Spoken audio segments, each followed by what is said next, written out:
lorsque le lien a été chéri, soigné, lorsqu'on en a pris soin, donc, eh bien, le résultat s'ajuste assez facilement.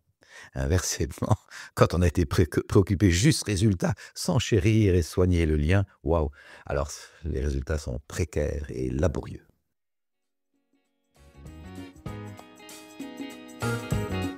Bienvenue dans la matrescence. Dans ce podcast, on part à l'aventure. L'aventure la plus merveilleuse et difficile de la vie, la parentalité. Laissez-vous embarquer au travers des épisodes qui explorent toutes les facettes, des plus complexes aux plus fun, du monde des parents. Apprenez, riez, pleurez, découvrez et débattez en écoutant la matrescence. Nous avons une mission, vous donner des clés pour vous accompagner à n'importe quelle phase de votre parentalité. Je suis Clémentine Sarlat, votre hôte depuis mars 2019 déjà. Je suis ultra curieuse, très enthousiaste, mais beaucoup trop bordélique. Je suis aussi maman de 3 petites filles qui m'aident à me remettre en question quotidiennement. Et dans une autre vie, j'ai été journaliste sportive à la télé et aujourd'hui, je vous aide à rayonner dans votre parentalité. Abonnez-vous pour ne rien rater. Allez, let's go!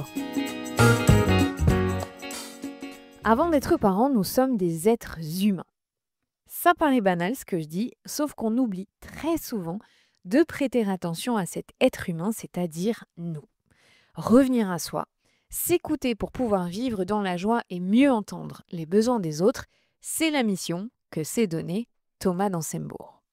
Thomas d'Ansembourg est une figure incontournable de la communication non violente du monde francophone. On appelle ça la CNV. Depuis 30 ans maintenant, il a aidé des milliers et des milliers de personnes à vivre plus apaisées et plus confiants dans ce monde un brin chaotique, il faut l'admettre. Et aujourd'hui, vous pourrez peut-être être la prochaine personne à réussir à transformer sa vie grâce à cet épisode. À mieux gérer vos émotions et notamment la colère, vous saurez faire la distinction entre les émotions agréables et désagréables. Et puis surtout, vous comprendrez pourquoi la non-violence est une véritable discipline de paix qui demande de l'entraînement. C'est donc normal de ne pas y arriver au premier coup. Thomas nous invite pendant 1 heure à ralentir, à observer, à ressentir pour mieux vivre avec nous-mêmes et ceux qui nous entourent.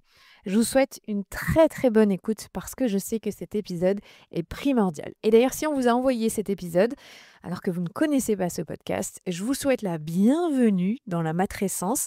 J'espère que vous en retiendrez plein de choses importantes pour votre vie.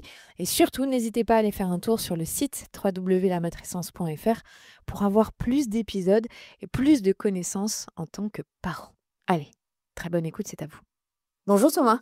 Bonjour. Je suis ravie de vous recevoir parce que vous êtes venu quand même de la Belgique. Hier, vous aviez une conférence à Bordeaux. Donc, j'en ai profité pour vous demander de passer dans le studio. Et ma première question, c'était, j'avais envie que vous racontiez un tout petit peu votre histoire professionnelle qui est assez singulière, assez particulière. Vous êtes venu sur le tard à la psychologie parce qu'avant, vous étiez avocat, si je ne me trompe pas. Oui, absolument. Oui, j'ai commencé ma carrière comme avocat dans l'intention d'aider les gens à traverser les conflits. J'avais mesuré, bien qu'ayant eu une enfance chaleureuse et joyeuse, j'ai eu la chance d'avoir de bons parents, une famille nombreuse. Ben, j'avais mesuré que bien qu'il y ait beaucoup d'amour, des conflits existent et sont sans doute inévitables et qu'on est très mal outillé pour les traverser. Et je trouvais que c'était bizarre que les êtres soient aussi capables d'amour, de prévenance, d'anticipation, très souvent, mais aussi incapables d'éviter les jugements, les critiques, les reproches, les croyances négatives. T'es comme ça, tu changeras pas. Et ces gens-là, ils sont comme ça, ils changeront pas. Et puis, je me suis dit, j'aimerais aider les gens à traverser les conflits. Et c'est pour ça que je suis devenu avocat. Mais assez vite, dans mon métier d'avocat, j'ai mesuré que beaucoup de conflits ont trait à des malentendus. Et si j'observais le malentendu d'un peu plus près, je voyais que le malentendu était un combiné, une composition de mal exprimé et de mal écouté. Une personne n'avait pas clairement exprimé ce qu'elle aimerait, ce qu'elle souhaiterait, ce qui, à ses yeux, rendrait les choses plus agréables. Cette personne avait malheureusement exprimé des jugements, des critiques, des reproches, parfois des insultes ou même des injures. Et de l'autre côté, l'interlocuteur ou l'interlocutrice n'avait forcément pas entendu des propositions pour que la situation soit plus agréable.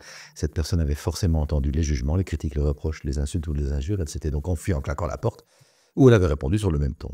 Mal exprimé, mal écouté, mal entendu. Et comme avocat, je mettais beaucoup d'énergie à tenter de trouver des solutions juridiques pour des enjeux qui étaient très largement, pas uniquement, des enjeux de relations humaines, de connaissance de soi, d'écoute pour soi-même et d'écoute de l'autre et d'empathie pour l'autre. Et rien dans ma formation d'avocat, pourtant un métier livré à la relation humaine dans tous ses états, ne m'avait formé à la relation, à l'écoute, à l'empathie, à la capacité à comprendre les émotions, à développer un peu d'intelligence émotionnelle. C'est comme ça que j'ai petit à petit le goût de changer de vie. Comment est-ce que vous êtes tombé sur la communication non violente? Comment c'est arrivé dans votre vie? Alors, j'ai une période un peu de transition, tout en ayant gardé mon métier d'avocat, de juriste pour ma sécurité matérielle, mes ressources. Je cherchais quelque chose qui ait du sens. Et la vie m'a permis de rencontrer une association pour des jeunes dits de la rue, des jeunes des gangs de rue, des jeunes dans la délinquance, la petite criminalité, enfin, tous ces enjeux-là. Et je m'en suis occupé pendant une dizaine d'années en bénévolat avec quelques amis. C'était une activité parallèle, bien sûr, mais ça a été une expérience pivot pour moi. J'ai réalisé que j'avais envie de m'occuper de gens qui cherchent du sens à leur vie, que ça, c'était vraiment quelque chose qui me donnait beaucoup d'intensité, beaucoup de goût de contribuer. Et petit à petit, m'occupant de ces jeunes, je me suis rendu compte que c'est difficile d'écouter un gamin qui est en rage quand moi je n'accepte jamais d'être en rage parce que tout va bien dans ma bonne éducation, on n'est pas en rage. Difficile d'écouter un gamin qui est au fond de la dépression, qui a juste envie de se tirer une balle dans la tête, si moi-même j'ai jamais voulu voir la petite partie par moment un peu dépressive ou découragée, parce qu'on n'a pas le temps d'être courageux, enfin pas le droit d'être découragé, on a besoin d'être fort et aller de l'avant. Et donc, j'ai réalisé assez vite que c'est difficile d'être proche de l'humain qui est devant, si on n'est pas d'abord proche de l'humain qui est dedans. Et Mmh. moi, dans ma bonne éducation catho-bourgeoise, j'ai pas du tout appris à être proche de moi. J'ai appris à faire ce qu'il faut faire, mais pas à être proche de moi. Et donc ça m'a mis en thérapie pour essayer de comprendre cet humain-là. Et très vite, j'ai réalisé que j'avais envie d'être thérapeute et effectivement, dans ces moments-là, tout d'un coup, l'information sur, l'approche de Marshall Rosenberg, la communication non violente, nous est venue dans notre petite équipe. On a entendu parler de lui et c'était tellement clarifiant de mettre des mots sur ce que nous ressentions. Nous voyions bien que la violence, des jeunes dont nous nous occupions était une sorte de langage malheureux, maladroit, pour tenter de dire quelque chose. Mais là, tout d'un coup, le décodage que Marshall en faisait était extrêmement, limpide et soutenant et donc j'ai eu envie de me former. Alors c'est quoi concrètement, la communication non violente? On dit CNV. Ça correspond à quoi? Ça correspond à l'expérience très pratique que les êtres humains ont fondamentalement les mêmes besoins, de base. Nous avons tous les mêmes besoins. Bah, d'abord de survie, de nous abriter, de nous nourrir, de nous vêtir bien sûr, mais aussi d'interaction, de partage, de rencontre, de reconnaissance, de trouver notre place, de comprendre ce qui se passe, d'être compris, d'aimer bien sûr et d'être aimé, de sens dans notre vie. Il y a toute une échelle de besoins qui sont absolument communs à l'humanité. Nous allons bien quand nos besoins sont nourris et que nous savons en prendre soin. Et nous sommes des compagnons agréables sur la planète. Nous n'allons pas bien quand nos besoins ne sont pas nourris et que nous n'avons pas de perspective pour les nourrir. Et dans ce cas-là, peut s'accumuler en nous des frustrations, des frustrations, des frustrations, des agacements dans ce que j'appelle la cocotte minute intérieure. Et tôt ou tard, paf, ça pète, évidemment, par manque de discernement de ce qui se passe en soi. Et donc, en m'occupant des jeunes dits de la rue, j'ai pu voir que la violence extériorisée sur les choses où les gens ont retourné contre soi est un manque de discernement, conscience et de vocabulaire, les mots, pour identifier d'abord et formuler ensuite ce qui se passe à l'intérieur. Quand je n'ai pas le discernement ni le vocabulaire pour réaliser que je me sens triste, déçu, partagé, divisé, impuissant, impuissante, terrorisé, inquiète ou en rage, quand je n'ai pas le discernement pour faire le lien entre ces sentiments et mes besoins, de nouveau, j'ai besoin d'appartenance, j'ai besoin de reconnaissance, j'ai besoin de trouver ma place, j'ai besoin de me sentir vivant ou vivante, j'ai besoin de comprendre ce qui se passe, j'ai tellement besoin d'être compris, etc. Tous ces besoins fondamentaux, quand je n'arrive pas à discerner que c'est ça qui se passe en moi, eh bien, effectivement, la mécanique de la cocotte minute s'installe et la violence arrive presque inévitablement. Mmh. Soit la cocotte explose de façon agressive sur les choses ou les gens, soit la cocotte implose.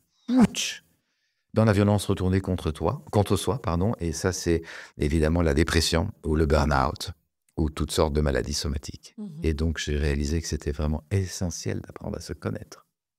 Et vous avez réussi, de manière rapide ou ça a pris beaucoup de temps d'arriver, vous, à connaître, votre fonctionnement? C'est jamais fini évidemment. C'est le travail de toute une vie. Mais disons que, j'ai trou c'est cette, l'apprentissage de cette pratique est arrivé alors que j'étais déjà en psychanalyse depuis des années, donc j'avais quand même déblayé pas mal les gros morceaux. Donc, j'ai pu l'intégrer assez rapidement, je pense, par rapport à d'autres personnes qui démarraient comme ça du jour au lendemain ce travail de connaissance de soi. Ce que je vois, c'est que c'est très variable d'une personne à l'autre. Maintenant, je l'enseigne depuis 30 ans, cette approche, dans une dimension citoyenne. Se connaître, c'est pas juste un enjeu de développement personnel, c'est un enjeu de développement social durable. C'est la façon de mettre le meilleur de soi au service de tous. Et dans une période de crise comme celle que nous traversons, qui est quand même sérieusement secouante, trouver du sens à sa vie et savoir avoir un effet d'entraînement pour aider les gens à en trouver, c'est vraiment des enjeux fondamentaux. Et donc, je l'enseigne avec beaucoup de de joie, de conviction que, tôt ou tard, ce type d'approche fera partie de l'enseignement depuis la maternelle. Tout enfant qui va à l'école aura, à côté de lire, écrire et calculer, qui sont les piliers fondamentaux, qui sont bien sympathiques, mais complètement inutiles si on ne sait pas se gérer soi et qu'on se plante systématiquement dans toutes les relations, eh bien, il y aura un quatrième pilier, aussi fondamental, si pas plus, qui sera se connaître, pour Mmh. pouvoir se mettre au bon endroit et savoir gérer ce citoyen et éviter d'en faire une bombe à retardement. Ça a changé quoi pour vous dans votre propre vie d'homme, mais surtout de père, d'avoir accès, à toutes ces informations?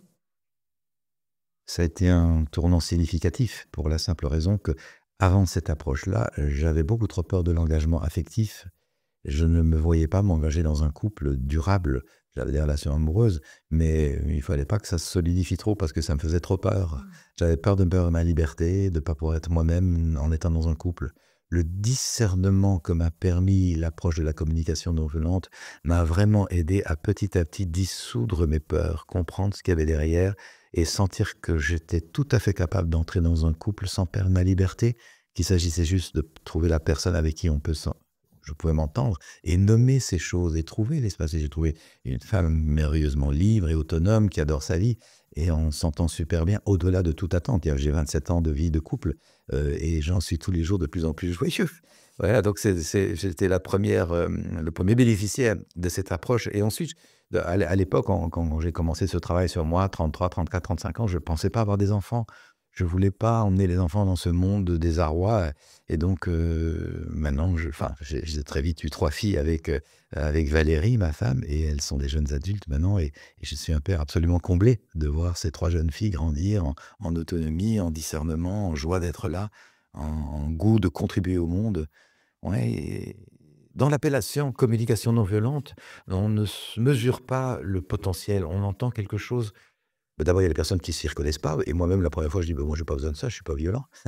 Je ne mesurais pas à quel point mes systèmes de pensée sont ombrageux et sont retenants, sont même bloquants par moments. Comme on peut être pris dans des mécanismes que j'appelle aujourd'hui des mécanismes autobloquants ou des enfermements. Je fais ce jeu de mots, des enfermements.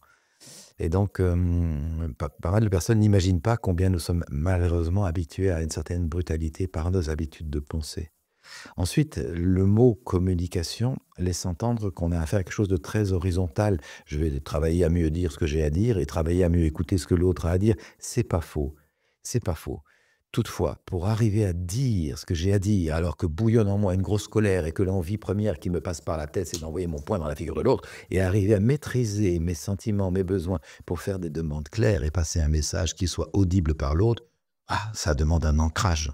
C'est de la non-violence septième dan et un ancrage profond en soi et une capacité d'éveil pour discerner. C'est plus comme ça que je veux fonctionner. J'ai envie de créer un autre monde où les relations sont plus harmonieuses. De l'autre côté de cette horizontalité, arriver à écouter l'autre, alors qu'on sent bien dans le ton, dans l'attitude, dans le regard, dans le non-verbal, dans l'énergie qui se dégage et les vibrations de la personne, que l'autre personne a envie d'envoyer son point dans notre figure à nous et rester disponible, patient, empathique et tenter de comprendre cette personne-là, c'est aussi de la non-violence septième dan. Ça demande de nouveau un ancrage et une perspective, un éveil. Et donc, de plus en plus, j'appelle cette approche la conscience non violente. J'essaye de défaire dans mon esprit de vieilles habitudes de violence.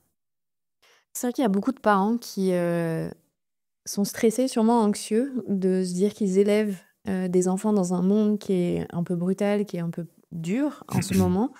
Et de vous entendre dire que vous aviez ces peurs-là et qu'aujourd'hui vos filles sont jeunes adultes et qu'elles sont joyeuses et que, je trouve que ça donne beaucoup de pouvoir aux parents. qui parfois se sentent démunis Oui. et parce que l'environnement, est intense, alors qu'en fait, nous, déjà, dans notre foyer, on peut, changer des choses. C'est considérable le pouvoir que nous avons de changer les choses et d'éveiller nos proches, évidemment notamment nos enfants si nous sommes parents, à regarder le monde autrement.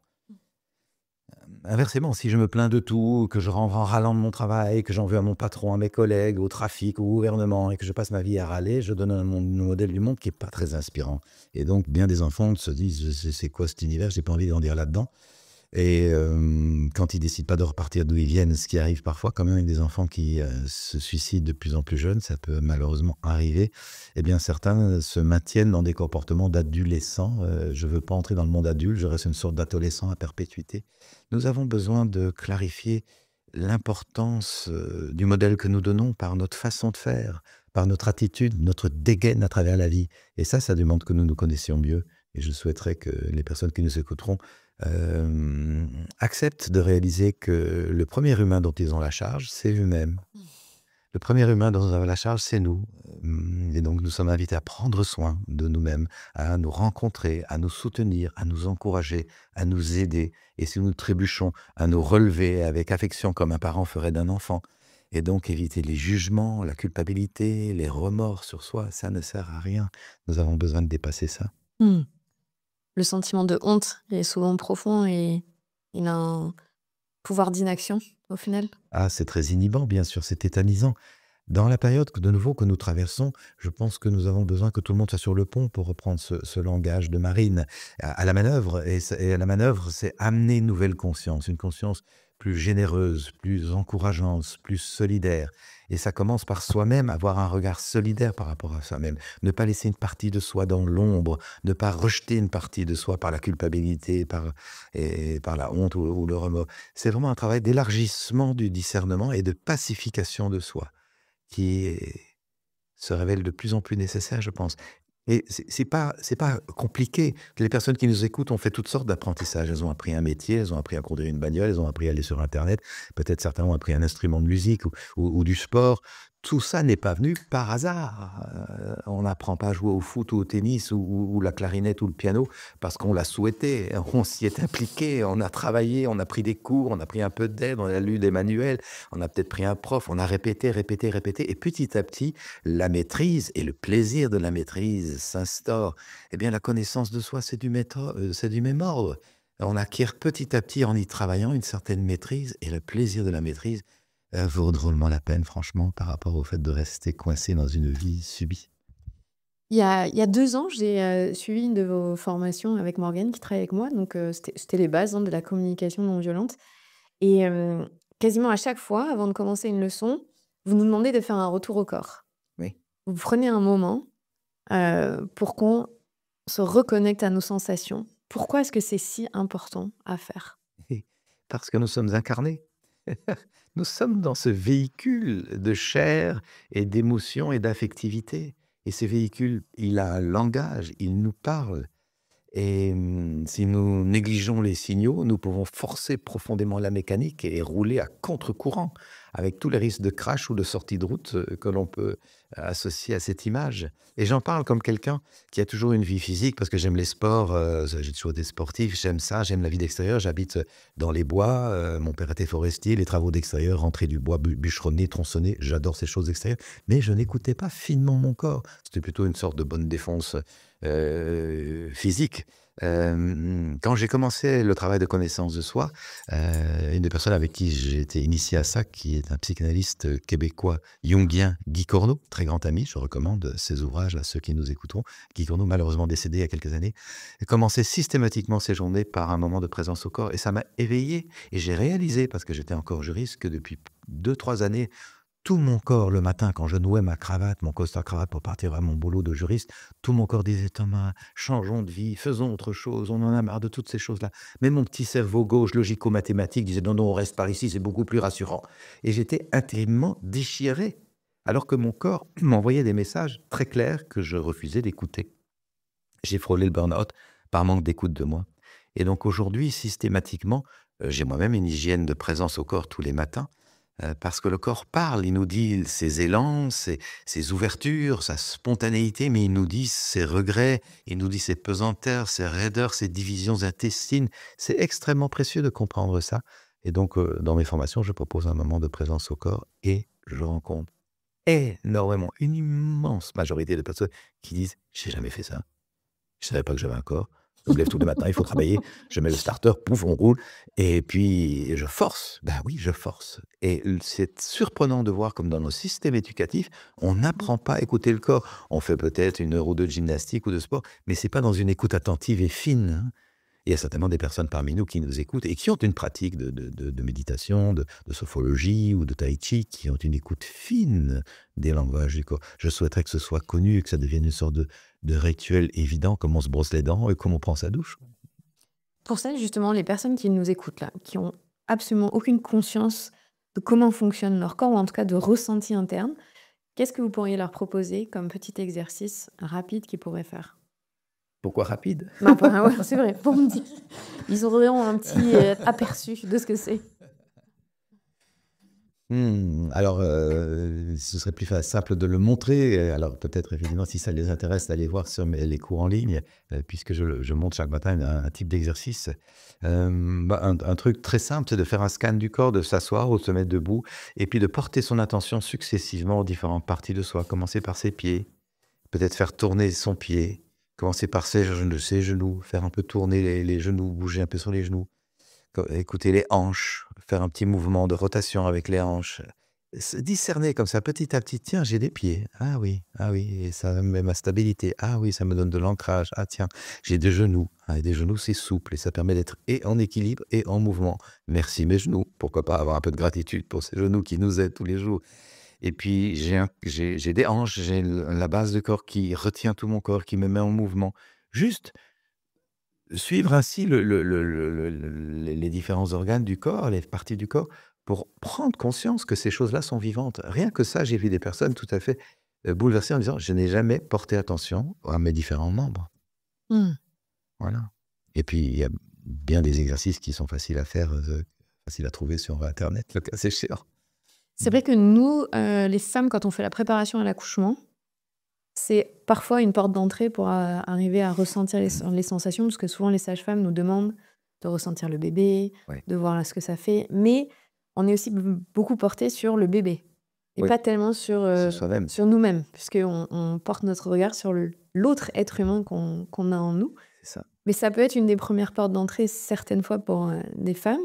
Est-ce que vous avez la sensation que c'est encore plus difficile pour les hommes d'avoir ce retour au corps? Parce que vous le disiez, on est souvent dans une pratique du sport assez, intense, Oui, oui. rugueuse, de l'effort qui fait mal, mais qui accomplit des choses, mais moins dans la lenteur, dans l'écoute. Est-ce que vous le voyez ça, que c'est, parfois une notion genrée, parce que socialement on est élevé, différemment? Peut-être qu'il y a une partie d'habitude là-dedans et de culture. Mmh. Effectivement, les femmes sont peut-être plus invitées à être proches du corps et du soin et du care, comme on dit, l'attention. Par culture, nous sommes, ceci dit, les hommes et les femmes outillés de la même façon. C'est juste que, effectivement, culturellement, on n'a pas été encouragés de la même façon et que Heu, les hommes peuvent avoir plutôt un tempérament un peu guerrier, bien blindé derrière sa cuirasse pour partir chasser le mammouth. C'est un peu une grosse caricature, mais ça se vérifie quand même. Heureusement, ça évolue beaucoup et je vois de plus en plus d'hommes accepter, de vivre leur sensibilité, de la mettre au monde et ça, c'est vraiment précieux. Mmh. Hem, Si on prend concrètement donc, la CNV pour, une relation parent-enfant, qu'est-ce que c'est la première chose qu'on pourrait mettre en place pour, faire redescendre la tension à la maison et avoir une atmosphère qui est apaisante? La clé fondamentale de la relation, à mes yeux, c'est l'écoute.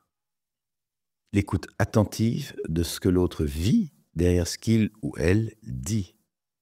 Ce que la personne dit ne reflète pas forcément ce qu'elle vit. Nous avons donc besoin de porter notre attention à qu'est-ce qui anime cette personne quand elle dit cela ou qu'elle fait cela.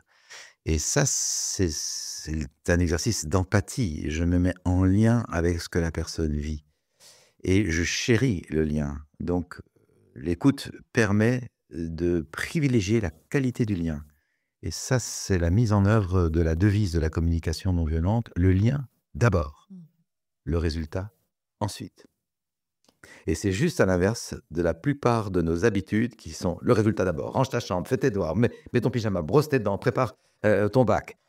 Et, et quand ce qu'il y a du lien, quand ce qu'on s'intéresse mutuellement, qu'est-ce que tu aimes, qu'est-ce que tu aimes pas, qu'est-ce qui te donne du sens, qu'est-ce qui te dégoûte, qu'est-ce qui t'enthousiasme dans la vie, qu'est-ce qui te peine ou te chagrine. Ah ben il n'y a plus le temps parce qu'on s'est occupé des choses à faire et non pas de la qualité d'être. Mmh. Et quand je dis que la devise de la CNV, c'est le lien d'abord, le résultat ensuite, ce n'est pas du tout que l'on se fiche du résultat. On n'est pas dans une pensée binaire. Puisqu'il y a du lien, on s'en fout du résultat. Comme on aurait pu être dans une autre pensée binaire, on veut d'abord du résultat et tant pis pour le lien. Ben non, il y a les deux. Mais ce qu'on observe, c'est que lorsque le lien a été chéri, soigné, lorsqu'on en a pris soin, donc, eh bien, le résultat s'ajuste assez facilement. Inversement, quand on a été préoccupé juste résultat, sans chérir et soigner le lien, waouh! Alors les résultats sont précaires et laborieux. Dans ce que vous décrivez, il y a beaucoup aussi, pour nous les parents, ce rapport au temps. On est tout le temps dans la vitesse, tout le temps dans le vite, vite, vite et donc dans cette, volonté d'avoir un résultat immédiat, sans être dans un temps long. Vous le voyez ça que, cette notion du temps, elle joue beaucoup Bien dans sûr. notre incapacité à écouter et à communiquer correctement? Oh, bien sûr, bien sûr. Peu de personnes s'interrogent sur leur rapport au temps. Pour réaliser, je ne ferai pas l'économie du rapport au temps. Est-ce que je continue à vivre mon rapport au temps comme si c'était un ennemi qui m'empêche de vivre et contre lequel je dois me battre tous les jours? Ou est-ce que j'ai travaillé mon rapport au temps pour que ça devienne un ami, un allié qui me permet petit à petit de marcher vers mes projets, un compagnon de route?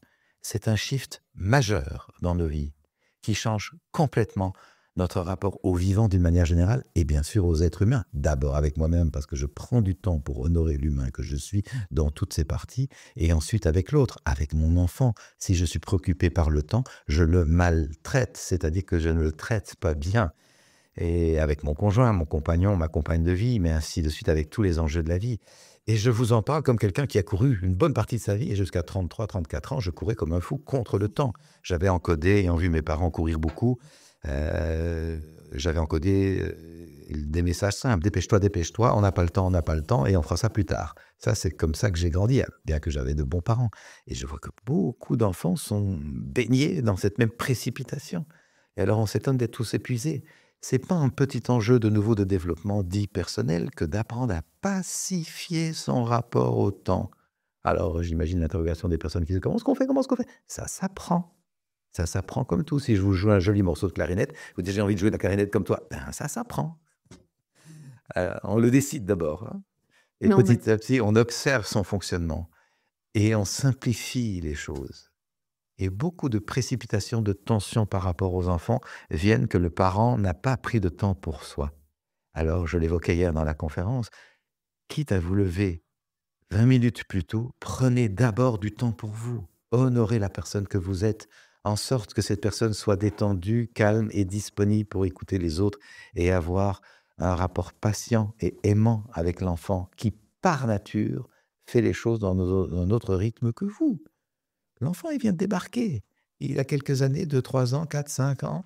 Il n'est pas encore encodé dans cette précipitation contre le temps. Et heureusement, nous espérons, enfin en tout cas moi je l'espère, que les jeunes qui arrivent induisent un nouveau rapport au temps. C'est nous les adultes qui avons créé un rapport débile au temps. Nous sommes des produits de la société industrielle. Les gens qui étaient dans les fermes autrefois ont été engagés dans les grosses machines pour faire tourner l'industrie. Avec du travail de nuit, on a cassé complètement le rapport au rythme et nous sommes encodés comme des machines, comme des robots. Et donc je pense que c'est vraiment précieux de travailler à changer ça. Et c'est notre initiative personnelle qui peut petit à petit faire ralentir cette espèce de Titanic fou dont on sait bien qu'il fonce sur son iceberg.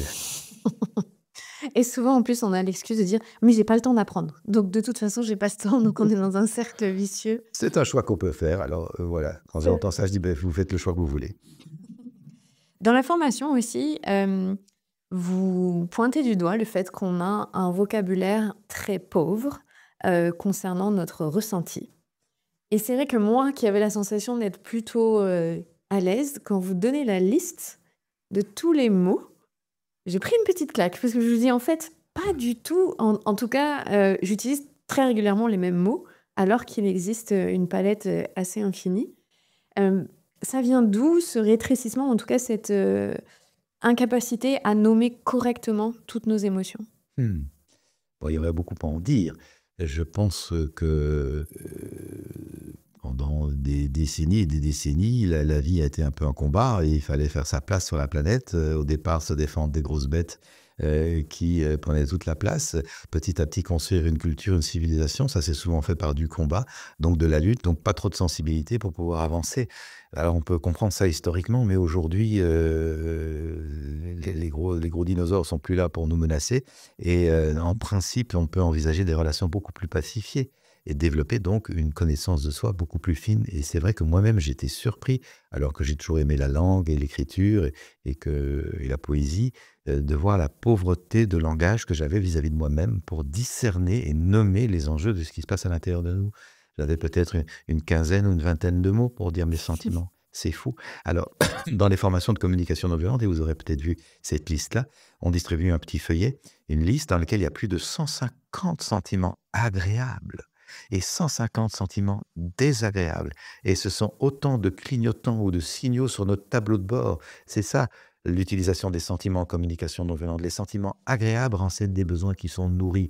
Quand vous êtes joyeuse, détendue, confiante, enthousiaste, émerveillée, c'est que des besoins de partage, de découverte, de rencontre, d'appartenance, de tendresse sont nourris. Et assez souvent, on est relativement au clair quand ça se passe du côté agréable. Mais là où c'est plus précieux, c'est quand les sentiments sont désagréables et qu'ils renseignent des besoins qui sont donc en creux et en manque, comme des clignotants sur un tableau de bord peuvent indiquer, attention, tu manques d'essence ou de pression dans le système de frein. C'est précieux de lire les clignotants. Quand je suis triste, découragée, déçue, fatiguée, impuissante, ben, ça renseigne que des besoins de sens, de partage, de rencontre, de solidarité, d'appartenance ne sont pas nourris et qu'il est donc temps que j'en prenne conscience. Et on dépasse donc en communication non violente le clivage malheureusement très traditionnel entre sentiments positifs et sentiments négatifs, qui fait qu'on ne veut pas voir le négatif et qu'on le met dans la cocotte minute qui, tôt ou tard, explose ou implose. La distinction que nous faisons, c'est il y a de l'agréable et du désagréable et tout est pertinent. Ça, c'est une clé majeure pour les personnes qui nous écoutent. Tous les sentiments sont bienvenus parce qu'ils nous parlent de ce qui se passe en nous. La tristesse, le désarroi, la colère, la rage, le dépit, la peur nous parlent de nous. Exactement comme un clignotant qui tout à l'heure nous disait ton plein est fait et la pression d'huile est bonne, tu peux y aller. 2 heures ou 3 jours plus tard, te vont dire attention, tu es au bord de la panne et de l'accident. Et donc, c'est qui va juger négatif un clignotant qui nous dit attention, tu dois remettre du carburant ou attention, tu dois vérifier la pression de ton système de frein. C'est pas négatif, c'est peut-être inconfortable parce qu'il faut passer au garage et il faut prendre soin du besoin en question. Mais, mais c'est drôlement précieux que de connaître les indicateurs de notre état intérieur. Et voilà une clé pour les parents. Si un enfant est en colère, triste, déçu, c'est qu'il a des besoins qui ne sont pas nourris. Et alors, si vous-même vous travaillez sur vous quand vous êtes triste, déçu, découragé ou en colère, vous avez des clés en comprenant l'humain dedans pour comprendre l'humain qui est devant et tenter d'aller rejoindre cet être-là qui est dans le dépit. Plutôt que de rabrouer, t'as pas le droit d'être en colère ou tu peux pas être triste, avec tout ce qu'on fait pour toi, pouf, souvent on a des vieux systèmes éducatifs comme ça, où on fout un gros couvert sur la cocotte minute et on n'apprend pas aux enfants à gérer leur vie émotionnelle. Alors que de la colère, évidemment qu'on va en rencontrer dans la vie. Et la colère n'est pas négative en soi. Ce qui est négatif, c'est ce qui peut arriver à la colère qu'on n'a pas appris à utiliser. Il y a des brutalités terribles qui sont liées au mauvais usage de la colère. Mais en soi, la colère est un indice de quelque chose qui ne va pas et c'est précieux d'aller à l'écoute de ça. Moi-même, je peux témoigner que j'ai appris à faire des colères très claires grâce à la non-violence. Mmh. Avant, j'étais trop gentil. Je disais: «Je suis un peu dérangé, mais c'est pas grave, ça m'incommode un peu, mais bon, faites comme vous voulez» et je maquillais le truc, pour ne pas accepter de dire: «Là, je suis en colère, j'ai besoin que ça change et je vais vous en parler». Et on peut faire des colères non violentes, extrêmement claires, assertives, c'est-à-dire qui indiquent quelque chose sans agressivité. Et c'est vraiment précieux que, comme parents, nous puissions dire ça, arriver à dire nos colères de façon assertive, sans terroriser l'autre, et arriver bien sûr à bien écouter la colère de l'autre. Beaucoup de parents, je rencontre tellement dans mon travail, nous disent la difficulté à accueillir la colère de l'enfant. Et la plupart du temps, quand on travaille un tout petit peu, ils ont d'abord de la difficulté à accueillir leur colère. ou alors ils sont emportés par des colères soupolées qui débordent dans tous les sens et qui ne savent pas gérer, ou alors ils ont tout réprimé, ils ont mis des gros couvercles sur la cocotte minute. Mais donc de nouveau, plus ils vont apprendre à se connaître et à faire bon usage des différents sentiments, dont la colère, plus ils auront des outils pour comprendre ce qui se passe chez l'enfant quand il est en colère. Comment est-ce qu'on fait alors pour gérer sainement une colère? Ou en tout cas, comme vous le dites, l'exprimer de manière, assertive et claire? En nommant ce qui se passe en soi, ça veut dire en prenant un peu de recul par rapport à la colère. Le premier réflexe, malheureusement, quand on est en colère, c'est d'accuser, reprocher, critiquer. On balance les 4 vérités de l'autre. Ça va pas nous aider. La plupart du temps, quand on est en colère, on a besoin d'être compris. Est-ce que ma façon d'exprimer ma colère facilite la bonne compréhension? La réponse est évidente. Et donc, un peu de recul, je suis très en colère. Une partie de moi a envie d'envoyer une baffe dans la figure de l'autre, c'est sûr, mais c'est plus comme ça que je veux résoudre les conflits. De quoi ai-je besoin? J'aurais besoin d'écoute, j'aurais besoin de compréhension mutuelle, j'ai besoin d'être compris, mais j'ai peut-être aussi besoin de comprendre l'autre. Ah, et là, je fais un petit travail de pivotement intérieur, ce qu'on appelle de l'auto-empathie. Je prends d'abord, de nouveau, un temps pour le premier humain dont j'ai la charge, qui est moi, avant de m'occuper de l'autre, en sorte que mon attitude soit beaucoup plus posée. J'ai pris conscience que je souhaitais être bien compris et bien comprendre l'autre. Ah, on est à un autre endroit que d'envoyer une baffe, hein. Et ça, c'est pas un petit enjeu, c'est ce qu'on rêve de voir arriver entre gouvernants qui, plutôt que de s'envahir avec leur colonne de chars dès qu'ils sont pas d'accord, peuvent se dire: «On n'est pas d'accord, on a une frontière à préciser entre nous, on s'assoit et on cause». On aimerait que ça arrive à cet endroit-là, mais ça va pas arriver à cet endroit-là si chacun de nous, on s'entretue à la maison à coups de reproches, de critiques et a fortiori de baffes, hein. Mmh. De nouveau, on voit l'enjeu citoyen de ce travail. C'est ce que j'ai appelé dans un de mes livres de l'intériorité citoyenne et développer une vie intérieure permettant d'être un citoyen ou une citoyenne, au meilleur endroit, oui. Vous dites que donc notre colère en tant qu'adulte, on n'a pas appris à l'accueillir et à l'exprimer correctement, et du coup, on est incapable d'accueillir celle de nos enfants. Comment, quand on a réussi un petit peu à commencer ce travail, de d'autocompassion et d'écoute de soi, on fait pour être dans les meilleures dispositions pour accueillir celle de notre enfant, qui est légitime. Notre enfant a le droit d'être en colère. Oui, bien sûr. Ce qui va nous rendre disponibles pour, écouter le ressenti de l'autre, c'est d'avoir d'abord, de nouveau, pris du temps d'écoute de notre propre ressenti. Quand la colère monte en moi, l'expression coutumière, c'est de dire: «Je suis hors de moi». Ben, immédiatement, la conséquence de ça apparaît. Quand je suis hors de moi, c'est pas le moment de m'occuper de l'autre. Il est temps que je m'occupe de moi, que je revienne en moi, que je développe donc de nouveau un petit recul pour dire: «Là, je suis vraiment en colère, je risque de faire un malheur. Si je ne suis pas un petit peu attentif à ce qui se passe en moi, je risque de regretter mon geste, mon attitude ou mes mots». Discernement de nouveau, conscience. Je rappelle ça avec vigueur, parce que beaucoup de gens pensent que la non-violence, c'est un truc bisounours pour fumeurs de pétards. Ça n'a juste rien à voir avec ça. C'est une véritable hygiène de vie, c'est une discipline de paix. Prenons conscience qu'on sait faire la guerre à travers le monde, hein, et on le voit bien aujourd'hui. On s'y malheureusement prépare, je sens, il semble. Pourquoi est-ce qu'on sait faire la guerre? Parce qu'on s'y entraîne, parce qu'il y a des disciplines de guerre, il y a des écoles de guerre, il y a des armées et des drills et de la répétition et des processus et tôt ou tard, ben oui, on sait faire la guerre, on s'y est même formé un mental pour faire la guerre. Mais la paix, c'est pareil, ça va pas tomber du ciel par hasard parce que nous sommes pleins de bonnes intentions, avec une prière vertueuse, s'il vous plaît, apportez la paix. C'est pas suffisant du tout. Si vous souhaitez apprendre le saxophone, c'est pas en priant que vous allez le maîtriser, hein. De même pour le football. Nous avons donc besoin d'intégrer dans nos vies une discipline de paix, des rituels de paix, une hygiène de paix. Et ça demande par ce petit moment de recul, quand je sens les émotions monter en moi, je m'écoute, j'écoute mon corps, les tensions, les divisions, je mets des mots là-dessus petit à petit, en sorte de pouvoir trouver la façon d'exprimer ce que j'ai à dire autrement qu'en étant agressif. Nous sommes fatigués de l'agressivité et de la brutalité ordinaire. Tellement de brutalité ordinaire, qui est le fruit du fait qu'on a perdu le sens de son existence. Dans toutes mes conférences, je fais sur un tableau, un paperboard, un dessin d'un fil rouge qui monte comme ça. Mmh. J'appelle ça le fil rouge de notre vie. Depuis 30 ans que j'accompagne les personnes à travers les circonstances de la vie en quête de sens, j'ai cette confiance que nous cherchons profondément à goûter, à savourer la vie, à goûter un état de paix stable, transportable et si possible généreux, contagieux. Nous cherchons ça. Je ne demande pas aux gens de me croire sur parole, hein, mais de vérifier en faisant des arrêts sur image. Arrêtez-vous régulièrement pour dire pourquoi je fais ça. Pourquoi je conduis mes enfants à l'école, pourquoi je fais des courses, pourquoi je vais au travail, pourquoi je tiens cette réunion, pourquoi je fais mes téléphones, pourquoi je vais scroller sur Internet. Si vous travaillez ce que j'appelle la spirale de conscience concentrique, de besoin en besoin, nos besoins étant un peu comme des poupées russes qui s'emboîtent les uns dans les autres, vous allez, à mon avis, immanquablement arriver à je fais ça parce que ça, je pense que ça va me rendre plus heureux, plus joyeux, ou en tout cas plus en paix. C'est ça pourquoi j'agis, pour être plus heureux, plus en paix.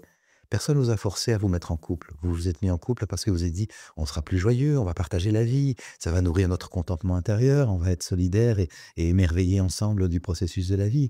À un moment, personne ne vous a forcé à faire des enfants. Vous vous êtes dit on va faire des enfants, ça va être fabuleux, on va se transmettre dans des enfants pour les encourager à s'émerveiller d'être vivants dans ce monde incroyable. Ça va être merveilleux, nous allons faire des enfants parce que c'est pour partager de l'enchantement. Alors on fait un enfant, 2 enfants, 3 enfants. Et voilà-t-il pas qu'un matin, dans la bagnole, dans les embouts, on se chamaille avec ces enfants qu'on a mis au monde pour s'enchanter. Mais qu'est-ce qui s'est passé? On a complètement perdu le nord. Personne t'a forcé à mettre des enfants au monde. Si tu les voulais pas, ben tu les faisais pas. À partir du moment où tu les as mis au monde, tu les chéris et tu les accompagnes. Ça ne veut pas dire qu'il n'y a pas des précisions à faire, des rectifications à apporter, un cadre à redonner. Bien sûr, il s'agit de bien veiller, hein. Il s'agit de bien veiller. Et attention à la mauvaise compréhension du mot bienveillance. Bienveillance éducative a été malmenée par des gens qui pensent que c'est laisser tout faire et faire des enfants rois ou des enfants dieux. Ils n'ont pas écouté le mot. Bien veiller. Une éducation bienveillante, c'est une éducation comme une vigile, un guetteur qui est attentif, qui est présent, qui observe chaque chose, les micro-mouvements, les mouvements du corps, les mouvements d'humeur, le langage non verbal, pour être parfaitement attentif à ce qui se passe et transparent, qui sait recadrer, qui sait apporter des valeurs qui sont des balises très claires. C'est ça la bienveillance éducative, c'est le fait d'être un veilleur attentif à la croissance de ces êtres dont nous avons la charge. C'est vrai qu'en France, on a eu un sacré débat sur ce type d'éducation, malheureusement, au lieu de voir juste le droit des enfants à être respecté et le droit des parents à vivre de manière en harmonie, en tout cas, avec leurs enfants. Mais en France, on aime bien l'autorité dure et déconnectée de soi. Ouais, il y a une espèce d'attachement à ce que j'appelle dans mon travail la culture du malheur, le goût du drame. On n'est pas là pour rigoler. J'ai ramé dans mon enfance, tu vas ramer dans la tienne. Moi, j'ai reçu des baffes aussi, ça m'a fait mourir, donc je te donne des baffes, ça ne te fera pas mourir. C'est extraordinaire comment on peut entretenir comme ça un système de pensée complètement obsolète et, et mortifère parce que ça entraîne une sorte de résignation par rapport à la violence. Regardons simplement aujourd'hui comme nous sommes en train de nous résigner à l'idée ah ben une nouvelle guerre serait possible en Europe. C'est hallucinant d'être dans cette docilité. Mais si nous avions créé tous les jours, par notre attitude, notre bienveillance, une culture de paix, mais il n'y aurait pas de raison de considérer que la guerre puisse encore avoir lieu. Vous parlez du concept de douche psychique. Est-ce que vous pouvez expliquer? Oui, la douche psychique, c'est un moment de présence à soi. C'est pour faire le parallèle avec la douche physique que nous avons introduit dans nos habitudes il n'y a pas si longtemps, hein. Il n'y a pas si longtemps. Moi, j'ai 67 ans. Quand j'étais gamin dans le village, dans l'Ardenne belge où j'habite, qui était un village pratiquement rural à l'époque, nous étions la seule maison bourgeoise où il y avait une salle de bain et où mes parents m'avaient appris à me brosser les dents. Avec mes copains de classe, enfin mes copains de classe habitaient des fermes dans lesquelles il n'y avait pas de salle de bain. Le samedi, on mettait une grosse bassine devant la cuisinière de la cuisine et tout le monde prenait un bain successivement dans cette eau-là pour être propre pour la messe de dimanche. Un bain par semaine dans une bassine d'eau chaude. Et il n'y avait pas d'hygiène buccale, personne ne se brossait les dents. Mes copains, mes copines de classe avaient des dents très avariées à l'âge de 10-11 ans. C'était impressionnant. 50 ans plus tard, j'ai repris la maison familiale, là où le lieu où je fais mes séminaires d'ailleurs. Et bien dans ce village où malheureusement il n'y a pratiquement plus de ferme, ben, toutes les maisons ont de belles salles de bain. C'est devenu évidemment un standard complètement évident, une belle salle de bain, une belle douche, ça, c'est tout à fait intégré dans les mœurs. Et tout le monde se brosse les dents, c'est devenu un rituel évident. 50 ans dans l'histoire humaine pour introduire des rituels d'hygiène physique qui nous paraissent aussi évidents aujourd'hui, c'est rien. Plus personne ne pense à quitter sa maison sans se brosser les dents. et de prendre des douches régulièrement. C'est intégré. Eh bien, je pense que dans les temps qui viendront, nous allons faire la même chose sur le plan psychospirituel. Nous allons prendre des douches régulièrement pour nous nettoyer de ce qui n'est pas nous, de ce qui est des encodages, qui est des copier-coller, qui sont des programmations. Notamment cette habitude de mal parler aux enfants, d'être brutal, de ne pas les écouter. C'est des vieilles habitudes. Nous pourrons transformer ça et développer une façon d'être ensemble infiniment plus fluide et donc plus joyeuse. C'est pour ça que la douche psychique, c'est le fait de se poser la question: comment ça va? Comment je me sens? Qu'est-ce que j'aime et que je maintiens? Qu'est-ce que j'aime pas et que j'ai besoin de changer? C'est vraiment une hygiène de conscience Mmh. essentielle par les temps qui courent. Et justement, comment alors on déconstruit nos croyances limitantes? Déjà, qu'est-ce que c'est pour quelqu'un qui connaîtrait pas, ce concept? Une croyance limitante, c'est une, pensée qui n'est pas remise en question et qui est considérée comme une vérité établie. Hem,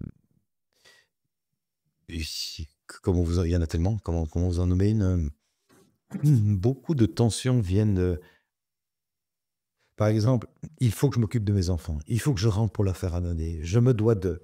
C'est un système de pensée très combatif, contraignant. Et j'aime bien Marshall Rosenberg, le fondateur de l'approche de la communication non violente, qui n'hésitait pas à être un peu provocant et qui disait: «Si vous vous occupez de vos enfants parce qu'il faut, si vous rentrez le soir parce que vous vous devez de leur faire un bon repas, arrêtez tout de suite. Mettez vos enfants à l'assistance publique et ils seront pris en charge par des gens qui ont choisi de s'occuper d'enfants, mais qui ne le font pas parce qu'il faut». Et je trouvais ça intéressant de se laisser décaper. Et effectivement, moi, je me suis jamais occupé de mes enfants parce qu'il faut. Valérie entend moins que moi, donc c'est moi qui, la nuit, me levais quand il y avait un enfant qui faisait pipi au lit ou qui avait un mauvais cauchemar ou qui était inquiet ou qui était malade. Je me levais volontiers et c'était toujours dans la joie et la gratitude de me dire: «J'ai la chance d'avoir des enfants. Ils sont en bonne santé. Je suis disponible pour, m'occuper d'eux» et j'ai pris soin avec tout mon cœur. Je ne comprends pas qu'on fasse les choses parce qu'il faut, on fait les choses parce qu'on y tient, parce que c'est important, même si c'est inconfortable. Et voilà un gros changement de système de pensée. On ne fait plus rien parce qu'il faut, on le fait parce que c'est important, parce que ça a du sens, parce que ça nourrit la vie, même si bien sûr il y a des inconforts à la clé, ça, c'est clair. Et donc nos croyances limitantes dans notre, vision de la vie, dans notre quotidien, elles nous empêchent de faire des choses, elles nous empêchent de ressentir la joie, c'est ça? Oui, bien sûr, elle nous empêche de vivre, d'être en expansion. Hem, heu, Elle nous empêche de nous autoriser. Il y a comme une sorte de barrière. Bah, je peux vous donner une croyance limitante. Moi, j'ai fait des études de droit, donc j'avais un diplôme de droit et une grosse croyance limitante, c'était: «Moi, je n'ai étudié que du droit, je ne peux faire que du droit, je ferai du droit à vie». Voilà, grosse croyance limitante parce que ça me bouclait dans un espace dans lequel j'étais plus content du tout. Et j'aurais pu effectivement commencer à déprimer parce que je n'étais pas heureux dans ce choix-là. La pratique de la communication non violente m'a permis de démanteler cette croyance et d'aller voir quand je me dis: «Je n'ai fait que du droit», comment je me sens? Comment on se sent? Je me sens triste. Pourquoi? Mais parce que j'ai d'autres potentiels en moi. Ah ah! Et lesquels? J'ai de la sensibilité, j'ai de l'imagination, j'ai de la créativité, j'ai beaucoup de fantaisie que j'aimerais mettre au monde. Ah! Tu aimerais même mettre au monde ça? Et je commence à écouter la partie de moi qui voudrait développer autre chose. Mais ça, c'est parce que je m'extirpe d'une croyance, hein. Je vous donne une autre croyance aussi parce que, et si je parle de moi, c'est pas pour m'étaler, mais c'est pour parler de choses très, très concrètes. J'avais la croyance que être aimé par quelqu'un, c'est être contrôlé et devoir faire ce que l'autre attend. Bon, c'était un petit peu, forcément le résultat de l'éducation de ma chère, maman. Je sentais qu'elle avait beaucoup d'amour, mais qu'il fallait faire un peu comme elle l'avait voulu et donc je me maintenais dans mon célibat défensif par peur d'être contrôlé. À un moment quand même, en avançant dans la vie, je me suis dit: j'ai besoin de comprendre cette croyance. Être aimé, c'est être contrôlé. Est-ce que c'est vrai? Est-ce que ça ne mérite pas un peu d'être dissous?» Et en travaillant sur elle, j'ai réalisé: «Beh, non, j'ai besoin de faire confiance que je peux être aimé tout en gardant ma liberté». Mais ça, c'est un shift majeur. Si j'étais encore resté dans ma croyance, je serais un célibat qui s'emmerde et qui picole son ennui. Et nous avons donc besoin de nous asseoir avec nos systèmes de pensée pour observer: «J'ai cette pensée. Est-ce qu'elle est profondément juste? Est-ce que je l'ai vérifiée? Est-ce qu'il n'est pas temps de la questionner, de la remettre en question et de faire confiance?» et tellement de croyances sur nos enfants aussi. Oui, mais avec lui, ça n'ira jamais, c'est juste pas possible, je peux pas lui parler ça ou je peux pas envisager ça. Attends, tu as vérifié? Ou tu as décidé que c'était pas possible? Hein? Est-ce qu'il est pas temps de dire: «Je vais quand même peut-être essayer, peut-être que je suis pas sûr qu'il ou elle comprenne, mais peut-être quand même que je vais m'ouvrir à mettre en place quelque chose de différent», et là, tout d'un coup, on remet du mouvement dans la vie. Notre capacité à changer, à évoluer, à nous transformer est aussi considérable qu'ignorée. C'est surprenant comme les gens se résignent rapidement à voir la vie d'une certaine façon, puis c'est bloqué là. Mais mon Dieu, le potentiel est considérable. À se sentir coincé Oui, et et à s'y oppressé. résigner, c'est Mmh. ça. Et à pas chercher de solution Et pour à chercher des sortir. solutions et à considérer que, ben voilà, c'est coincé, c'est fichu, c'est comme ça, je peux rien faire d'autre. Ça, c'est la culture du malheur. Je me résigne facilement. Le verre à moitié vide, je m'en plains, puis voilà. Mais mon Dieu, on peut vivre autrement et j'ai un cœur d'encourager les personnes à le Et faire. alors vous êtes belge, mais vous le savez qu'en France, on a en plus un peu cette fierté de dire qu'on est des râleurs, Oui, que on se complaît dans cette culture-là oui, c'est ça. du négatif. On pointe souvent du doigt les États-Unis qui ont, eux, l'inverse, cette culture de toujours sourire qui est soi-disant faux, Oui. mais parce que c'est plus simple de dire: «Regardez eux comment ils sont faux», plutôt de se dire: «Peut-être que nous, on pourrait, Améliorer les choses. oui, changer un petit peu et sortir de notre malheur qu'on entretient». En Mmh. France, on aime bien quand même ça. C'est ça. Donc on est influencé par notre culture dans laquelle on vit aussi, dans la société dans laquelle on évolue. Ah, ben Et clairement. lutter contre ça, ça demande de l'énergie aussi. C'est pour ça que j'ai appelé ces mécanismes la culture du malheur. J'ai appelé ça une culture. J'identifie dans mon dernier bouquin 5 mécanismes que j'ai appelés des mécanismes autobloquants, parce que ça nous autobloque dans notre Mmh. processus d'évolution. On veut pas le voir, on le nie même et on le refoule et du fait qu'on l'a pas vu, ben on reste piégé. On ne peut pas sortir d'un piège sans savoir qu'on est pris dedans. C'est la base. Et donc, quand je réalise que j'aimerais autre chose, mais que je suis coincé, c'est qu'il y a un piège, il y a quelque chose qui me limite, qui me bloque, il y a un frein qui est resté coincé et j'ai besoin d'aller voir c'est quoi ce frein, qu'est-ce qui me bloque? Et très souvent, comme vous l'évoquez, la culture du malheur, le verre à moitié vide plutôt qu'à moitié plein, on sait ressasser ça, mais ça nous inhibe énormément. Mmh. Mmh. Moi, je sais que sur les réseaux sociaux, je ne choisis que des comptes, qui amènent, des choses positives. Je J'ai arrêté de suivre, par exemple, des des des informations qui tout le temps, tournent autour des choses difficiles, parce que c'est vrai qu'on est vite pollué Oui, et après on a du mal à faire le discernement et donc on porte un peu cette noirceur en nous qu'on amène à la maison. mais clairement. Pardon. Et les jeunes d'aujourd'hui ont besoin de voir des adultes qui font confiance dans la vie, qui sont Mmh. habités par la joie d'être vivant à travers les intempéries. Il n'y a pas d'angélisme dans ce que je dis, mais bien sûr, la période est tourmentée et chahutée. Et cependant, l'humanité en a connu d'autres, des périodes chamboulantes. Et nous avons une grande résilience et nous avons donc besoin de témoigner que à travers ce chamboulement, la vie mérite d'être vécue. Et donc que l'on sait voir ce qui va bien, ce qui est beau, ce qui est généreux, ce qui est digne d'émerveillement. Et je souhaiterais que les parents puissent donner cet éclairage-là, parce que beaucoup de jeunes se demandent un peu dans quel monde quel monde on leur livre. Et c'est en partie notre responsabilité d'indiquer autre chose, hein. J'aime cette formule de Gandhi qui disait l'exemplarité n'est pas une façon d'éduquer, c'est la seule. Mmh. L'exemplarité est la seule façon d'éduquer. Donner un exemple intéressant, pas pour faire du copier-coller, mais que pour que les jeunes se disent: «Waouh, là, papa et maman, ils sont forts, hein, pour traverser ça comme ça. Là, dans tel conflit, je les ai vus posés, attentifs, essayer de comprendre. Là, dans ce moment de deuil, ils ont perdu tel ou tel ami. Je les ai vus pleurer ce qu'il y avait à pleurer pour retrouver finalement la joie. Waouh, c'est des modèles inspirants.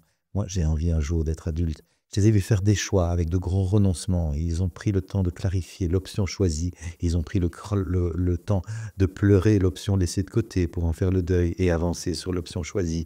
Waouh, c'est un beau modèle qui, moi, m'inspire. Vous voyez, cette exemplarité, c'est essentiel. C'est comme ça qu'on a le goût de grandir.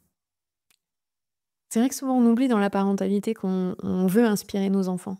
On dit on veut qu'ils soient heureux, qu'ils aient une belle vie, mais ce que nous on leur montre, c'est essentiel en fait. C'est complètement Mmh. essentiel. On leur dit: «Soyez heureux, soyez détendus, soyez confiants» et on est tout agité, on est parfois même brutal et maladroit. C'est contre-intuitif, ça fait vraiment, des informations contradictoires. Je repense souvent à ma fille quand moi j'ai pas assez bien dormi, que mes besoins ne sont pas respectés, que je suis fatiguée, que je sais pas ce qui s'est passé et qu'elle va pleurer et que c'est un peu dur. Moi aussi, j'ai 3 filles comme vous. Mais des fois, automatiquement, je lui dis: «Arrête de pleurer». C'est: «Mais j'ai le droit de pleurer maman, tu m'as toujours dit j'ai le droit de pleurer» et oui, c'est vrai, mais c'est moi qui arrive pas à gérer là et je trouve que nos enfants, ils ont une capacité de nous interpeller dans nos propres contradictions, Ah oui. hyper forte. Clairement et c'est magnifique parce que ce sont des sages parfois dans ce Mmh. qu'ils nous apportent comme nouveauté, comme fraîcheur par rapport justement à nos encodages. Je raconte volontiers dans une conférence que j'anime sur les jeunes, sur le thème de mon bouquin «Notre façon d'être adulte fait-elle sens et envie pour les jeunes?» C'est mon dernier livre, hein. Est-ce qu'en nous voyant vivre nos vies d'adultes, les jeunes se disent: «J'ai envie d'être adulte un jour ou pas?» C'est une question qu'on peut se poser, sans culpabilité, mais juste pour, aligner les choses. Eh bien, je parle du rapport au temps et comment nous vivons, nous, adultes, le rapport au temps. Et dans une formation que j'animais sur ce thème, quel est notre rapport au temps? Une maman se présente, c'est résidentiel, donc chacun se présente avant, la première soirée et elle me dit: «Je viens faire ton stage sur le rapport au temps parce qu'il y a quelques mois, mon gamin, du haut de ses 7 ans, s'est planté dans le corridor qui mène aux chambres dans notre appartement et du haut de ses 7 ans, il m'a dit: "Maman, je ne m'appelle pas, dépêche-toi. Dépêche-toi, range ta chambre, dépêche-toi, brosse tes dents, mets tes robes, dépêche-toi, prends ta douche et mets ton pyjama"». Et cette maman était bouleversée de réaliser qu'elle avait, dans la soirée, employé 10 fois le mot «dépêche-toi» et plutôt que le prénom de son enfant et plutôt que d'être à l'écoute de ce que son enfant voudrait et tout le temps dans l'imposition de son rythme à elle. Et ce qu'elle disait était très touchant. Mon enfant, j'ai eu l'impression que c'était un bon maître et que tout d'un coup, c'était moi le disciple. Parce que son message était de sagesse. Il me disait: «Maman, toi, tu t'es encodé comme les autres adultes dans un rythme fou. Tu ne te respectes pas. Tu m'imposes un rythme que je ne veux pas subir. Vous savez que vous êtes sur un Titanic fou qui va s'exploser sur un iceberg. Moi, avec ma génération, je viens pour faire ralentir le monde et retrouver des rythmes plus justes». En tout cas, c'est comme ça que la maman décodait. Je trouve ça un beau décodage. Et le deuxième message, dit-elle, que mon gamin m'envoie comme ça indirectement, c'est: «Maman, tu ne m'as pas mis au monde pour que je me couche à 8 heures du soir ayant brossé des dents et mis mon pyjama. Tu m'as mis au monde pour qu'on s'enchante d'être vivants ensemble». Hein? Hein? Et ça date de quand, notre dernier moment d'enchantement? Mmh. Alors OK, prendre sa douche, mettre son pyjama, se brosser les dents et partir à l'école reposer, c'est une logistique intéressante pour l'enchantement. Mais le but, c'est l'enchantement. Et ça, j'aime le rappeler, bien sûr, on ne met pas au monde pour leur faire passer le bac et qu'ils deviennent de bons fonctionnaires dans la grosse industrie capitaliste, hein. Mon Dieu, on le met au monde pour s'enchanter d'être vivant. C'est fort ce que vous dites, mais je pense qu'il y a beaucoup de parents qui, vivent dans un train qui ne s'arrête jamais, qui ne regardent pas par la fenêtre, qui ne sont plus dans la capacité de voir la beauté, comme vous dites, qui ressentent plus rien et qui font subir tout ça, par répercussion aux enfants et aussi parce que dans le système dans lequel on vit, hein, on presse tout le monde, comme des petits citrons, comme on le disait. Ce serait quoi la première chose à faire pour un parent qui peut plus, voir parce que là, ce que vous donnez comme exemple, c'est fort, mais la maman, elle a su écouter son enfant. Elle a su dire stop et parfois les parents, on n'écoute même plus nos enfants de cette manière-là. C'est d'abord s'écouter soi-même pour pouvoir écouter l'autre? Ce qu'il faut retenir? Les 2, bien sûr, mais c'est vrai que ma capacité à être, finement à l'écoute de l'autre sera assez bien fonction de ma capacité à être finement à l'écoute de moi.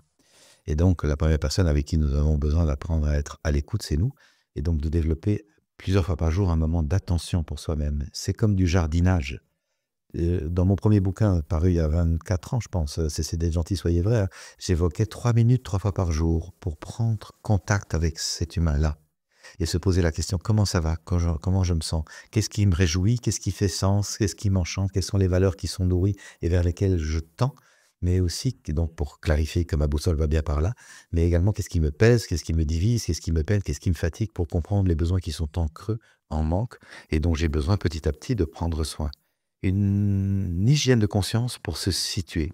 C'est pas compliqué. 3 minutes 3 fois par jour, personne ne peut dire qu'il n'a pas ce temps-là. Ça demande juste une rigueur, parce que c'est pas dès la première fois, ni même la première semaine, ni même les premiers 10 jours qu'on perçoit le bénéfice. Toutefois, je peux vraiment en assurer les personnes qui nous écoutent, si je fais ça régulièrement, eh bien petit à petit, le bénéfice d'une présence beaucoup plus riche, intense et ancrée en moi se fait sentir. Et ça permet, c'est la clé pour pouvoir être à l'écoute de l'autre sans impatience. Mmh. Sans impatience. Tout à l'heure, vous parliez de ça, hein, de ce concept de mal dit, mal entendu, mal écouté. Hem, Comment on formule quelque chose pour que ce soit bien entendu? Il y a beaucoup de gens qui connaissent pas du tout la façon de faire. Mmh, ça demanderait presque un petit cours.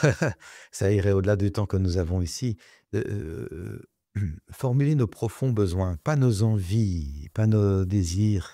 Comment dire ça de façon qui soit claire? Plutôt que de dire à son enfant: «Range ta chambre, et si tu la ranges pas, tu seras privé de télévision ou de wifi», avec le langage brutal et menaçant très habituel, de pouvoir dire: «Écoute, je suis fatigué de mettre l'ordre dans la maison, j'aurais besoin de partage et de réciprocité dans les tâches. Est-ce que toi, tu serais d'accord de faire ta part en rangeant ta chambre, en descendant le linge sale et en passant l'aspirateur? Est-ce que ça t'irait?» La plupart du temps, pas toujours, parce que ce n'est pas magique évidemment. Si je formule un sentiment: «Je suis fatigué, j'ai besoin d'aide et de réciprocité, de partage des tâches. Est-ce que toi tu serais d'accord de faire ta part en rangeant ta chambre?» La plupart du temps, ça va solliciter de la compassion et le goût de contribuer chez l'autre. Parce que ça, c'est vraiment un des enjeux qui, moi, me fascine depuis 30 ans, combien nous aimons contribuer au bien-être des uns et Mmh. des autres. Nous aimons ça, c'est l'essence de notre être. Toutefois, cet élan de vie généreux et partageant a souvent été meurtri par des attitudes brutales. Et parfois, ce n'est plus ce qu'on voit. On ne voit plus un goût de contribuer. C'est juste qu'il a été abîmé, il a été meurtri. Mais voilà comment on fait des demandes. On exprime un ressenti, on exprime un besoin fondamental dans lequel très possiblement l'autre peut se reconnaître et on fait une demande qui est négociable parce qu'il peut se faire que l'autre dit: «Beh, maman, j'apprécie l'ordre et la propreté qu'il y a dans la maison, c'est sûr, je te remercie beaucoup. En même temps, moi, je suis vraiment débordé par mes examens. Là, j'ai vraiment pas le temps de ranger la chambre. Est-ce que ça te va que je fasse plutôt le week-end ou la semaine prochaine?» Et on négocie. On n'est plus dans des rapports de force à coups de gourdin: «Tu vas faire ça, sinon je te punis». On cherche le point de rencontre. Mmh. Et ce que j'observe de nouveau, c'est pas magique du tout, mais lorsqu'on cherche le point de rencontre, sans qu'il y ait quelqu'un qui écrase l'autre, ni qui s'écrase soi, il y a ni domination, ni soumission, on cherche le point gagnant-gagnant, eh bien la plupart du temps, ça se fait. On trouve une façon de s'entendre dans le respect de l'un et de l'autre. Mais de nouveau, ça demande d'élargir le discernement. C'est pas parce que moi j'ai tel besoin que toi tu l'as au même moment que moi et dans la même mesure. De nouveau, je souhaite être respecté dans ma posture. Le minimum, c'est que je te respecte dans la tienne. Et on cherche ce point de rencontre. Ça, c'est le shift majeur. On ne s'impose plus des choses, mais on cherche le pas de danse. L'image de danse, la danse de couple peut éclairer, où on se marche pas sur les pieds, mais on a du plaisir à danser ensemble. C'est vrai qu'on est très souvent dans des relations de je tire un fil et je veux le garder avec moi, avec nos enfants ou nos conjoints, conjointes, mais dans ce rapport de force, Oui. heu, parce qu'on se dit que si on lâche, on a tout perdu. C'est vraiment ça. À côté de la culture du malheur dont on a parlé un peu, il y a un autre mécanisme autobloquant que j'ai appelé également la culture parce qu'on est baigné là-dedans, c'est la culture des rapports de force combatifs et la culture de l'affrontement. Dès qu'on n'a pas d'accord, on s'affronte. On essaie d'avoir raison et de convaincre l'autre. Écoutez le mot, hein. Qui a envie d'être un con vaincu, hein? Nous avons besoin de nous rencontrer et je crois profondément que le siècle, au début du siècle, on est toujours au début du siècle, hein, enfin, un premier quart du siècle, ce siècle-ci, nous avons ensemble besoin d'en faire le siècle de la rencontre et du soin. Le siècle où on prend soin de se rencontrer profondément et de se chérir mutuellement. Nous avons assez développé une société hyper technocratique et divisante et individualiste, très matérielle, avec peu d'égard pour la délicatesse, la tendresse, la douceur, la profondeur, la sensibilité. Or ça, c'est notre vraie nature. C'est vrai que dès qu'on se bat un petit peu pour une éducation, non violente, on nous oppose toujours le «vous vivez dans un monde des bisounours», il faut, habituer nos enfants à la dureté de la vie, vous allez en faire des enfants qui savent pas se défendre, qui seront perdus dans la réalité et c'est très compliqué de faire comprendre aux gens que plus on va élever des enfants qui déconstruisent ça, mieux ce sera et j'ai toujours du mal à savoir quoi répondre aux gens qui ont ce type de réflexion. Effectivement, elle est fréquente cette réaction, peut-être simplement refléter est-ce que vous auriez besoin d'être rassuré qu'en élevant les gens dans l'attention, la bienveillance, qu'il s'agit de bienveiller, bien sûr, on va en faire des êtres autonomes, capables de se piloter avec discernement à travers les enjeux de la vie? Est-ce que c'est ça votre souhait? Bah, la plupart du temps, les gens vont dire: «Bah oui, c'est bien ça». Eh ben, il y a moyen de faire ça infiniment mieux que par de la contrainte et avec la carotte et le bâton, qui est le vieux système,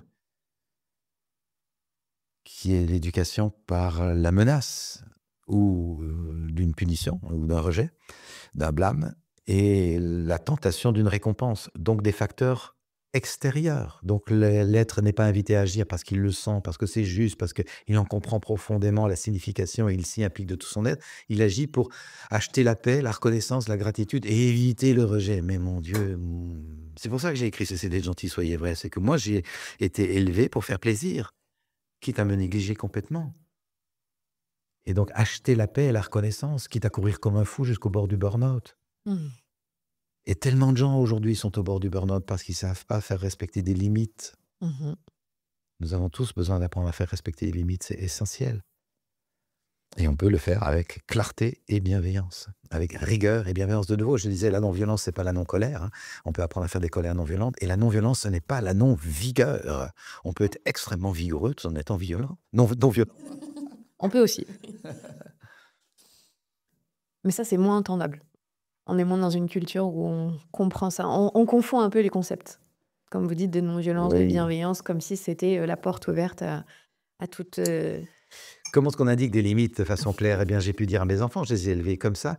J'ai pu dire quand je voyais une attitude qui me convenait pas: «Stop, je suis pas du tout d'accord avec ce que tu as dit ou ce que tu as fait. Je t'aime profondément, hein, c'est pas l'enjeu. Je t'aime profondément, tu auras mon amour à vie, ça c'est sûr. Cependant, ce que tu viens de dire ou faire, je suis pas d'accord et je souhaite que tu l'entendes».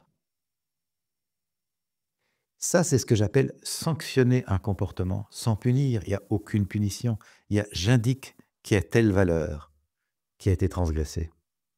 Je vérifie, est-ce que tu comprends cette valeur? Est-ce que tu es d'accord d'y adhérer? Et on discute là-dessus. Est-ce que cette valeur fait sens pour toi? Et puis le cas échéant, on envisage comment on va réparer ce qui a été fait. Et donc, c'est une invitation à l'éveil, à l'engagement, à la maturation, à la responsabilité. Alors que si j'avais dit, Tu as mal agi, je te punis, va dans ta chambre », qu'est-ce que l'enfant a appris? Qu'il doit faire gaffe à papa, parce que papa peut être menaçant et alors on casse le lien d'amour et on se rencontre dans un climat de peur, mais c'est pas du tout comme ça que je veux élever les enfants, vous voyez?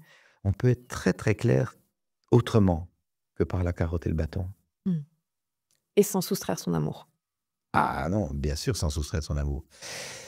Si je donne ce petit exemple que je viens de donner, c'est parce que nous avons été nombreux, je pense que les personnes qui nous entendent, à entendre du désamour. Nous avons pu entendre des parents nous dire: «Je ne t'aime pas quand tu fais ça, va dans ta chambre». Ah! Tout d'un coup, l'amour est retiré. «Je ne t'aime pas quand tu fais ça, on ne m'aime pas. Là, dans cet instant, je ne suis plus aimé». Ah! Vide considérable, désarroi complet. L'amour est retiré comme on enlève la prise d'un instrument.